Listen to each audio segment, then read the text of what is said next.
तर हे समोर महाद्वारचं मंदिर आहे. कोणतं हे समोरचं. तर ते महाद्वारच्या मंदिरात येऊन उभे राहिले. उभे राहिल्यावर त्याने विचार केला आता मंदिरात जाऊ की नाही जाऊ. हे महादेवाचं मंदिर होतं पहिले. तिथून स्वामी महादेवाच्या मंदिरात आले इथं. अच्छा. आल्यावर इथं संध्याच्या बाहेर म्हणजे राहासाठी मुक्काम करायसाठी इथं राहायला. हां.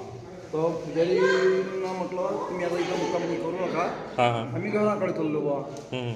म्हणून स्वामी ते खालच्या मंदिरात जा अशी मंदिरात इथं राहू नका, खालच्या मंदिरात जा. इथं सोन्याचं वगैरे सामान नाही एवढं नको म्हणा.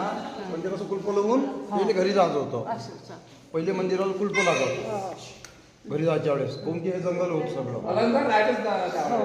तर मग स्वामी खालच्या मंदिरात निघून गेले. मग खालच्या मंदिरात निघून गेल्यावर तिचं पूजाचं भान विसरले की बाबा ते खालच्या मंदिरात साप येतं, भांडतं, हे भान विसरून गेले. मग तो पुजारी घरी गेला. पहिले या गावाला येशी होती, येशीले दरवाजे होते आणि ते दरवाजे कोणाला लागले की ते उघडत नव्हते. मग त्याच्यानं काय झालं, बरोबर 3-4च्या दरम्यान पुजाऱ्याला जाग आला. जाग आल्यावर एकदम येऊन पाहिजे दरवाजा बंद, उघडत नव्हती.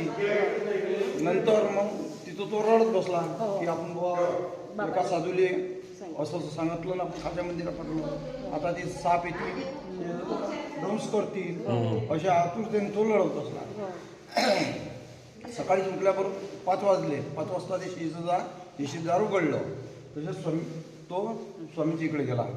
पाहिजे स्वामी 2 हातात 2 साप घेऊन त्याने उपदेश करून राहिले होते.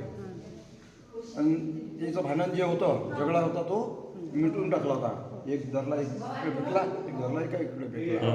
मग तिथून स्वामी अंबुज कडे गेले. तिसरा नंबर. तर मग तेवढ्या पेटा पुजारीनं ते दृश्य पाहून घेतलं की साप पकडलेले गेल्यास वाटलं हे कोणीतरी मोठे मानतात बुवा, कोणीतरी देवपुरुष आहे. म्हणून ते घरी धावत गेले. ते घरचे सांगितलं.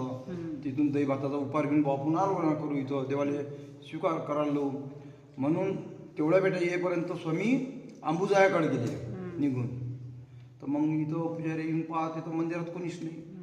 तर मग कुकडे गेले तर बाबा त्या दिशेनं पुजारी अंबुजाकडे गेले. तिथं दही भाताचा स्वीकार आरोहणा केली आणि तिथून गोपाळ वस्तीला आणलं. मग गोपाळ वस्तीला आणल्यावर तिथं दही भाताची आरोहणा झाली आणि तिथून मग अजून स्वामी इथं वटेश्वरी आली.